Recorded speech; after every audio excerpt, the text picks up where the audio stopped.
Hello, my name is Bee and I am a professional artist. I am an oil painter, so today in this video I just wanted to kind of talk about what my oil painting process tends to look like. Specifically for this painting, this is a 9x12 panel, or this is an 8x10 panel, I'm so sorry. So my painting process is a little bit complicated because it's not just painting. There's a lot of preparation that goes into this, and that's really what I wanted to share with you guys. First and foremost, I get a little idea in my head, and then I add it to my Notion template, where I keep track of all my ideas. I think right now I have about 150 in there. And then whenever I am looking for something or I'm looking to start a new painting, I will scroll through, see what tickles my fancy, and then I'll do a nice little thumbnail sketch for it. Sometimes if I'm really excited about something, I'll just go straight to the thumbnail sketch. It won't even go on the list. That's kind of what happened with this one. It just went straight into thumbnail sketch, and then I will try and find some references for it to try and get anything I don't feel super confident with, like the lily pads. I did the lily pads and the water reeds, or whatever those plants are called. I found references for those, and then I did a final sketch. So this final sketch can sometimes be on my iPad, sometimes it's in my sketchbook, which I will have a tour of soon. And then I will take that sketch and then I will import it into Procreate on my iPad to do a value study of.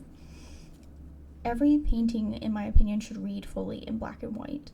And to make sure that everything is clear and precise, I do a value study before I even think about color palettes and make sure everything's readable. And then if it's not, I'll tweak things, add in smaller details if I want to. This was a really small panel, so I couldn't add too many details because I don't see very good. So then I just, I have a couple of colors I like to use. It's very muted, very desaturated colors. They tend to be a little bit darker with some pops of brighter color, like her hair. But if you notice, the green is really desaturated, so is the water and the reeds and everything else. So I will then put a color mock-up on top, just not like super detailed, it's just a very basic flat color mock-up. There's not really any shading or anything. I just stick it right on top of the value study layer, and then I will put the thing, I'll just turn the transparency down a little bit, that way or the opacity down to make it a little bit transparent. That way you can see the values underneath it. That way you can kind of get a sense of like how it's going to look with all the values and shading and stuff. That way you're not doing it twice. And then usually from there, what I will do on most of my bigger paintings is I have a canvas pad, which you can get off Amazon. I'll have a link for it down below. But I will transfer my sketch onto my canvas pad and do a very small color study of it, just to make sure that like all the color relations are good, everything transfers over into oil paints, because not every pigment that you can do digitally is doable in oil paints. Like something really fluorescent, I'd have to get like a super neon pigment for, and that's just a headache. So I try to plan that ahead of time. For this one, I also didn't do that. I was very confident in it. These were all colors I had done before, and so I felt really confident going into it without doing that step. But for anything bigger than a 9x12, I always do it for. But this is an 8x10. I felt confident. I just went straight for it. And then after all the planning steps are done, it's finally time to paint. I would say painting is only like 25% of the process these days. I transfer my sketch over to my panels, and I will definitely be making a video about that in the future, just not quite yet. I don't have my system fully fleshed out. And then once it's transferred to the panel, I will then do a underpainting. Sometimes this will be full values in a monochromatic color, and sometimes, like with this case, it was a flat wash of all the colors I was going to be using in the later layers, really diluted with Gamsol, which is my solvent of choice. So with oil painting, you need solvents. So to keep with the fat over lean rule, I use Gamsol first in my underpainting. Sometimes if I'm doing a monochromatic value layer for my underpainting, I will use minimal Gamsol and just use very small amounts of paint straight out of the tube. I have another video coming out soon of another painting I did that with, so I'll go more in depth about that in that video. And then you wait for it to dry. I will then use a layer of paint with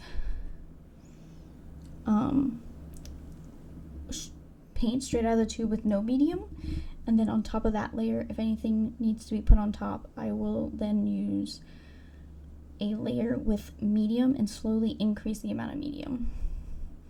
So the way I paint, it's solvent layer, paint out of the tube, and then medium. I didn't need to do that with this painting. I used a technique that's called window washing. It's where you go from one side of the painting to the other, putting in as many details as possible, and I got it to a place that I really liked without having to do a second layer. I really like this painting. It's super cute. I like her so much. I'm really excited. I'm going to be making prints and stickers out of her. She is also going to be available on my shop very soon. She's really cute. I like her. I really like her. I love her hair. I like how she's hiding in the water. She's really cute. Painting this painting took about, I'd say like an hour and a half of brush on canvas at the easel, but that doesn't count any prep time or any time it took me to mix colors. That is strictly when I cut down my footage to where it's only the canvas and the brush interacting. That's how long it was, so roughly about an hour and a half. So painting in oils and painting in general is a really long process, and I highly encourage you to really just relish in it. The painting process is so lovely. It's very meditative, and I wanted to share with you guys what my process is. I will be doing more of these videos as I develop and change things with it. Thank you guys so much for joining me today. I will have a playlist of all my painting processes linked in the end screen. If you did like this video, please consider liking and subscribing it. It really helps. And I hope to see you guys next time. Bye.